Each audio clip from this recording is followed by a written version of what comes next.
उपस्थित करणाऱ्याला कामच नाही ना, मराठ्याचंच उपस्थित करायला आहेत फक्त ते. त्यांचं मात्र किती का खायना, त्यांना वरबडून खायला चालतं.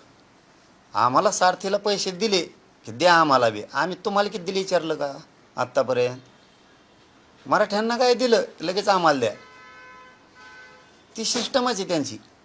तुम्ही आमके झाल्यावर काय करायचं आणि तमके झाल्यावर काय करायचं, मग तुम्ही झालात ना, आता काय करायचं, आरक्षणाचं तुम्हाला खाल्लं ना 60-70 वर्ष, बस झालं ना. मग असं म्हणल्यावर खाल्लंच ना, आता राव खाऊन द्या ना दुसऱ्याला, आता करा ना मोठं म्हणजे आरक्षण सोडून सगळे आता खाऊन द्या, आता ज्यांना नाही त्यांना. तसं नसन जमत, तसं लगेच गोड लागत नाही, लगेच गरीब होती ती तवा, मागाशीत म्हणतात आम्ही, लगेच तवा लगेच गरीब होते ती. म्हणजे यांची सिस्टम दुटप्पीपणाची. मराठ्यांची विरोधी भूमिका आहे. मराठ्यांचे लेकरं सुखी समाधानी दिसले नाही पाहिजे, तेही उच्च शिक्षणात गेले पाहिजेत, ही भूमिकाच नाही आहे त्यांची. ती आम्ही घालतो आहे. यांनी हे किती जळाले, मराठा आणि कुणबी मंत्रालय स्थापन होणार, मराठ्यांचे प्रश्न सोडायला ताण नाही राहणार. आणि